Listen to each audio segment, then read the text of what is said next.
शहादत अवान साहब, सबसे पहले तो ये बताइए कि सीईसी ने कल क्या डिसाइड किया और आज गुफ्तो शुनीद जो है वो किस मौजू के ऊपर होती रही है और इत्तफाक राय कहां तक पहुंचा है? देखिए, मैं गुजारिश ये करूंगा कि आपने बिलावल भुट्टो जरदारी साहब की जो प्रेस कॉन्फ्रेंस आपने सुनी है, पीपल्स पार्टी का वो मौक़िफ़ है जो कि हमारे चेयरमैन साहब दे चुके हैं और बाकी जो जॉइंट कमेटी है उसकी मीटिंग अभी भी जारी है। और मैं समझता हूँ कि थोड़ी देर के बाद बेहतर ये होगा कि ये चीज़ें फाइनल हो जाएंगी। तो चूँकि मैं तो उस कमेटी का एक मेंबर हूँ, हमारे चेयरमैन फारूक नायक साहब हैं, और इसके बाद जो भी बात सामने आएगी तो बेहतर ये होगा कि उस वक्त को आपसे बात की जा सके। अच्छा शहादत अवान साहब, एक चीज बताइए, क्या पाकिस्तान पीपल्स पार्टी के अंदर राय ये है, ये खुद पीपल्स पार्टी की राय थी कि सदर को इस्तिस्ना हासिल होना चाहिए? सिफारिशात की हद तक मंजूरी होती है या नहीं होती, ये बात की बात है, चले वो उस पर छोड़ देते हैं। क्या सिफारिश की हद तक पाकिस्तान पीपल्स पार्टी की अपनी ख्वाहिश है कि सदर साहब को इस्तिस्ना दिया जाए? देखिए, वर्ल्ड में ओवरऑल आप दुनिया में देखें, पूरी दुनिया में आप देख लें तो प्रेसिडेंट जो है उसको ये नहीं है कि यहाँ पे कोई ऐसी अनहोनी बात या कोई सिफारिश है। ये तो गवर्नमेंट का बिल है जो कि PMLN जो है उसकी गवर्नमेंट ने मूव किया है। कि आप ये देखते हैं कि अमूमन ये होता रहता है कि प्रेसिडेंट जो इसकी सलाहियत और अहलियत रखता है, और अमूमन देखने में ये रहा गया है कि एक प्रेसिडेंट जो है 5 साल अपना प्रेसिडेंसी में गुजारता है, उसके बाद जो है वो वहाँ से निकलते हैं कि दूसरे जो है किसी न किसी और तरफ जो है वो उनको जो है तंग करना शुरू कर दिया जाता है या और को माहौल बन जाता है, तो पूरी दुनिया में एक जग हसाई होती है। तो मैं ये समझता हूँ कि इस ओहदे के तकद्दस को बहाल रखने के लिए अपने मुल्क की इज्जत की खातिर वर्ल्ड में जहाँ पे आप देखें कि जिस तरीके से किंगडम जो है उसको प्रोटेक्शन है, बाकी जो कॉन्स्टिट्यूशनल जितने भी ओहदे हैं उनकी एक हैसियत है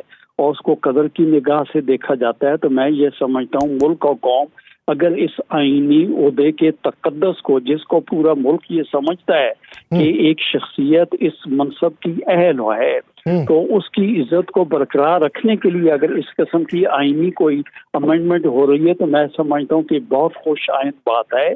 और यकीनी तौर पे ये वाहिद चीज़ है जिसके ऊपर तमाम के तमाम लोग जो हैं, मैं समझता हूँ कि वो उनका इत्तेफाक है और ये बिल्कुल अक्सरियत से ये पास हो जाएगी।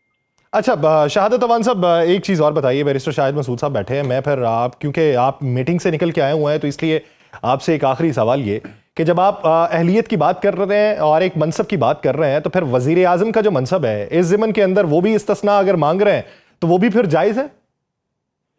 देखिए, वो बात ये है कि वो तो PMLN ने अमेंडमेंट जो है वो डाली थी और वो अमेंडमेंट जो है अभी थोड़ी देर बाद आपको ऑफिशियली शायद मालूम हो जाए। तो मैं समझता हूँ कि वो अमेंडमेंट जो है वो अमेंडमेंट ही वापस कर दी गई और जो मुसवदा जो है पार्लियामेंट में जो आया था उसमें PM का तस्करा नहीं था।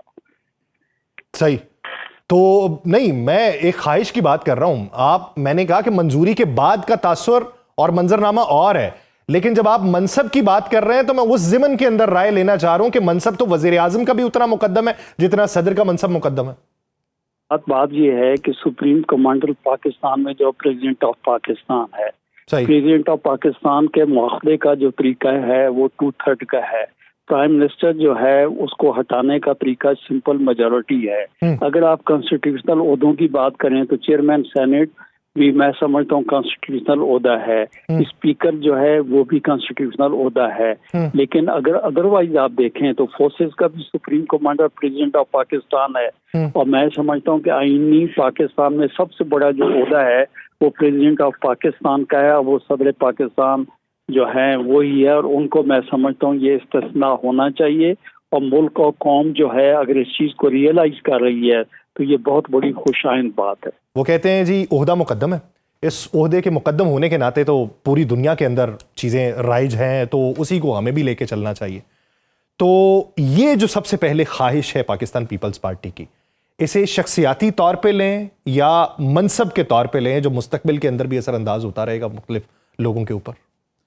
बिस्मिल्लाहिर्रहमानिर्रहीम। बहुत शुक्रिया यासिर साहब, आपने शरीके गुफ्तगू किया। गुजारिश ये है कि पाकिस्तान के आइन को अगर देखें तो सबसे पहले जो प्रीएम्बल है उसके बाद ऑब्जेक्टिव्स रेजोल्यूशन है जो ये डिक्लेयर करती है कि पाकिस्तान एक इस्लामी जमहूरी ममलिकत होगा। ہمارا دین جو ہے ہمیں کیا کہتا ہے؟ ریاست مدینہ تھی کہ اس کے اندر نبی پاک صلی اللہ علیہ وسلم نے، تو اس کے بعد چاروں خلفۂ راشدین آئے، کسی نے استثناء لی؟ کیا کسی سپہ سالار کو بھی استثناء حاصل تھی؟ کسی کو نہیں تھی، بلکہ وہ خود کہتے تھے کہ ہم اکاؤنٹیبل ہیں، ہمارا احتساب کیا جائے. اور اس وقت خلیفہ جو تھے، خلیفہ وقت، وہ عدالتوں کے اندر پیش ہوتے رہے. حضرت علی رضی اللہ تعالیٰ عنہ کے حوالے سے اس طرح کے بہت سارے واقعات ہمارے پاس موجود ہیں. حضرت عمر فاروق رضی اللہ تعالیٰ عنہ کے حوالے سے موجود ہیں. اب اگر پاکستان کی بات کریں تو 1973 کا آئین، سر یہ وہ آئین تھا جس کے اوپر یونینمس ایک کانسنٹ آئی تھی across the board from all the political parties. یہ اور پاکستان کو یہ آئین 1947 کے بعد 73 میں فرسٹ ٹائم ملا. اس آئین کو جب یہ ساری سیاسی جماعتوں نے اس کو منظور کیا تو آج آپ کو کیا ضرورت پیش آئی؟ آئین تو ایک ڈاکومنٹ ہے between the state and the public at large, پورا ایک معاہدہ ہے جس کے اندر عوام الناس کی آپ نے دیکھنی ہے کہ ان کی کہاں پہ بہتری لائی جا سکتی ہے. تو مجھے بتائیں، صدر کو استثناء دینے سے کیا اس ملک کے اندر بے روزگاری ختم ہو جائے گی؟ کیا اس ملک جو غربت کی سطح سے بہت نیچے جا چکا، کیا وہ اوپر آ جائے گا؟ کون سا ایسا جو ہے وہ پرپز ہے جو اس استثناء سے فلفل ہوگا؟ میری سمجھ سے باہر ہے. تو میں کیوں نہ کہوں کہ یہ پرسن اسپیسیفک ہے. اس طرح کے معاملات ہماری تاریخ بھری پڑی ہے. ہمارے لوگوں نے جب عہدے ان کے پاس آئے تو انہوں نے کرپشن کی، ان عہدوں کا ناجائز استعمال کیا. جب اکاؤنٹیبلٹی کی باری آئی تو عدالتوں کے سامنے پیش ہوئے، عدالتوں نے ان کو ڈکلیئر کیا. بہت سارے ایسے معاملات، اگر میں آج کے جو کرنٹ ہمارے پریزیڈنٹ ہیں، سرے محل والے معاملات آپ دیکھ لیں، چیزیں اس وجہ سے وہاں پہ ریپ اپ ہو گئیں کیونکہ ایویڈنس انہوں نے وہاں سے بعد میں نکال دی، ختم کر دی، اور یہ منطقی انجام تک کیسز نہ پہنچ سکے. تو میرا یہ خیال ہے کہ پاکستان جیسے ملک کے اندر جہاں پہ یہ چیز ریمپنٹ ہے کہ آپ اپنے عہدوں کا ناجائز استعمال کرتے ہیں، there must be a mechanism of accountability. کسی کو استثناء نہیں ہونی چاہیے، کراس دی بورڈ نہیں ہونی چاہیے. آپ پریزیڈنٹ کو دیں گے، اب میں قرض کرتا ہوں، پریزیڈنٹ کو آپ for the rest of your life استثناء دے رہے ہیں. پریزیڈنٹ جو ہے پریزیڈنسی کے بعد وہ جاتے ہیں کسی کو قتل کر دیتے ہیں، تو کیا وہ امیون ہوں گے ہر طرح کی کسی پنشمنٹ کے؟ تو کہاں گیا میرے نبی پاک صلی اللہ علیہ وسلم کا قانون جو یہ کہتا تھا کوئی کسی کو ناحق قتل کرے گا تو اس کا بھی اسی طرح خون کیا جائے اس میں میرے خیال سے بات فوجداری مقدمات کی ہے. فوجداری مقدمات کی ہے نا جی، سول فوجداری. تو جو کرپشن کے جو عہدے کا ناجائز استعمال ہے، that also comes with in the domain of criminal jurisdiction. تو کرمنل ایمبٹ کی جب آپ بات کریں گے تو اب آپ پورے کا پورا جو ہے نظام کے اندر آپ ان کو استثناء دے رہے ہیں. اچھا، اگر اسے دوسرے اینگل سے دیکھا جائے تو کیا یہ نہیں لگتا کہ کیا اس منصب کے حوالے سے ایشورٹی ہے کہ ماضی سے ہم نے یہ کچھ سیکھا ہے کہ جب منصب سے کوئی شخص اتر جاتا ہے تو ہم اسے رگیدتے ہیں، اس کی کھال اتارنے کے در پہ ہو جاتے ہیں. جب حکمران ہوتا ہے تو تب وہ اتار رہا ہوتا ہے، جب وہ حکمران نہیں ہے تو وہ اس کی اتاری جاتی ہے. تو کیا اس کو سیکیور کرنے کے لیے یہ فیصلہ کیا جا رہا ہے؟ اس کی میں چھوٹی سی مثال ایسے دوں گا، جو آج استثناء مانگ رہے ہیں مشرف دور کے اندر، جب مشرف ہی was also once president of this country, اور جب 2008 کے اندر پاکستان پیپلز پارٹی کی حکومت آئی تو انہوں نے اسی صدر کے خلاف کیسز کیا، آپ کو یاد ہوگا.